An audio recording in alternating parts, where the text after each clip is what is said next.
So my friends, here I am because the last Will and Testament from Opeth was released today.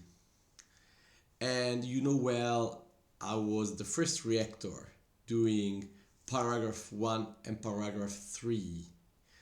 Of course I will react the entire record, and this is the part 3 of this reaction after the 2 singles released. I'm going with paragraph 2.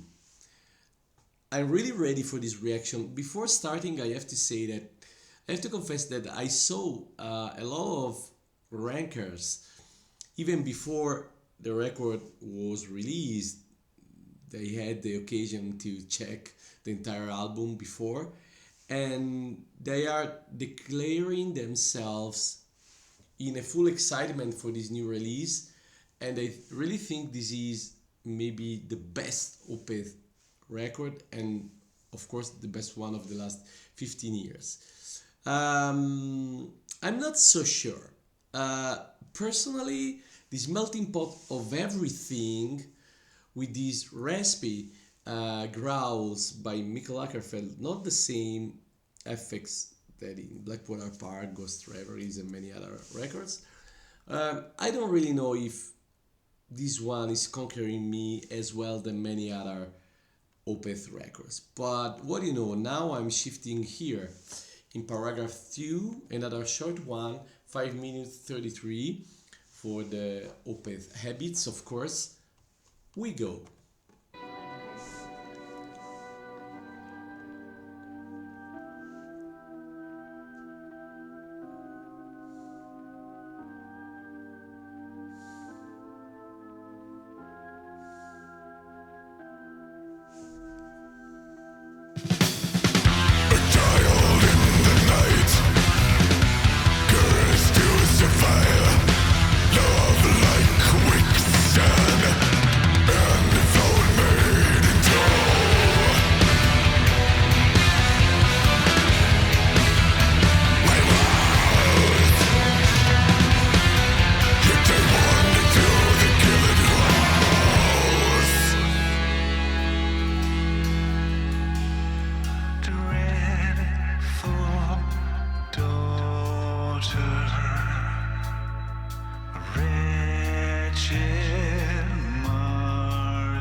I have to say that a lot of abrupt cut and transitions, really abruptly cut and changing in this record. We go forward and we speak at the end. You fever.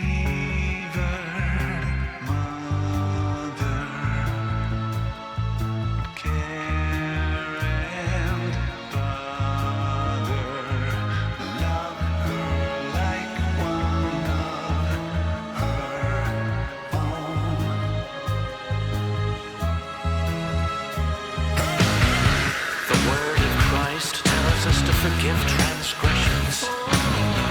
It is through him we can distinguish right from wrong. A furious handmaid gave birth to a girl in our care.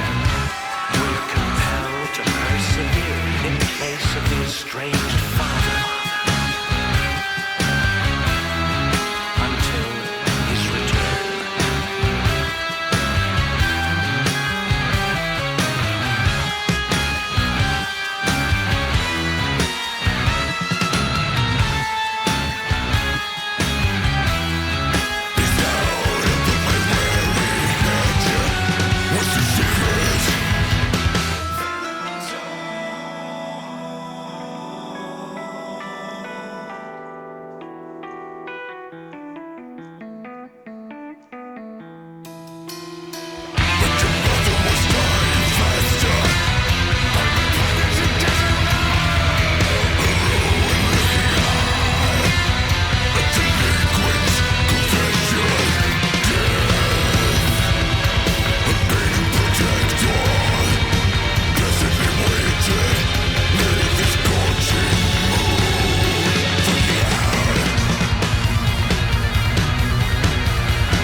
snow made white the street of her dreams, and on that night I offered set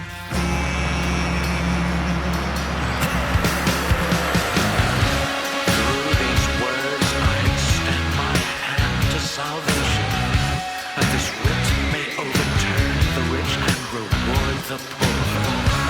You have learned my blood has flown to clandestine bournes, and I reject predestined wealth in the den of iniquity.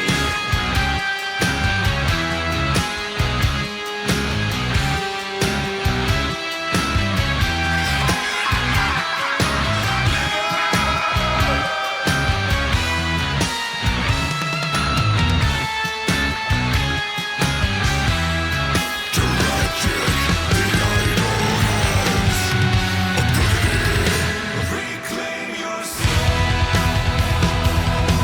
There is a rising tide of sorrow, sister.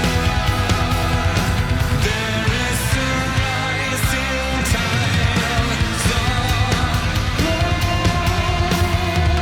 brother. There is a rising tide of sorrow, sister. The rise of the waxing sun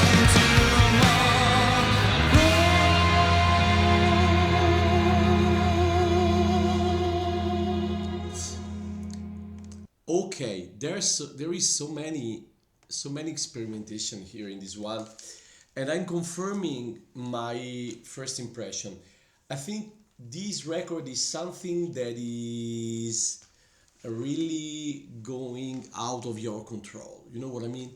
As a listener, everything is a mess at some point in the first listen. And every time you think you are managing the song and you are understanding the canovaccio, the leitmotiv of the song, every time you think you are inside his mind as a composer, you are immediately, man, I don't know, immediately mind blown and confused quickly with some abruptly cuts. I don't know. It's really a lot, a lot of things are happening here, and I'm confirming the first impressions. There are some things here that I'm loving a lot. The start is reminding me to a trashy start similar to Heir Apparent from Watershed record, and then at some point the transition with the guitar riffs, very grand approach of the sound there is reminding you also to X Omega. Hex Omega, without any doubt, is another one that is winking in the influences to this one. But more than that, I can feel some 70 vibes.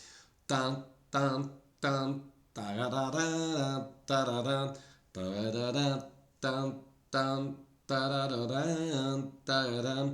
This is classical rock vibe in those riffs there. Led Zeppelin inspiration, and maybe also Deep Purple inspiration there. So it's really crucial, I think, to listen several times this record to totally manage everything is happening here. Your brain really can't process everything in the first listen. Even though I still think that some comments on the web, on YouTube, some I don't know, explosion of excitement that I saw all around the net for this record are maybe a little bit influenced from the return of the growls in the Opeth music. Maybe someone was really waiting for that, because I really, so far, I really think this record, except without any doubt, except Orchid, except Morning Rise, except My Arms Your Hers, and except Still Life, this record from Blackwater Park since Blackwater Park to In Cauda Venenum records, this record really has everything inside: heritage vibes, sorceress vibes, record. I mean, Pale Communion vibes a lot, but of course also Watershed vibes at some point, and in paragraph 1 also some Deliverance vibes, and of course some Damnation influences in the clean parts, and of course also some Ghost Reveries influences. So I think this is really a melting pot of everything Opeth created until now, and I really do think that Mikkel Ackerfeld was really inspired in this record, because a concept album, you really can do a concept album also if you are really inspired. But I'm not sure if this one so far is conquering me as well than, for example, a My Arms Your Hers record, or a Ghost Reveries record, or a Still Life record, or even an Orchid record, even if not mature, but with so much harmonies, a lot of dissonances here, and I really can't get at the first listen the ending, the last minute of this song. Really, really, the music is something. Music is something really unique, and in the key, these chords here are really forced to stay together at the end with the vocals. So I really don't know. Of course, a nice one. Some transitions, some pieces of this song are to me mind blowing. Like the start, some clean vocals, and I really think that many people are excited for the return of the growls, but to me, live and also on the record, these growls are a little more raspy than they were until Watershed Records. So something maybe is changed also in his voice in doing this harsh session. I don't know. However, nice one, good one, and can't wait for reacting more. Paragraph 4, 5, 6, 7, and the last song that is so a title, not a paragraph 8 itself. See ya next time. Thank you for watching. With much love from Giacomo James from Italy. Ciao.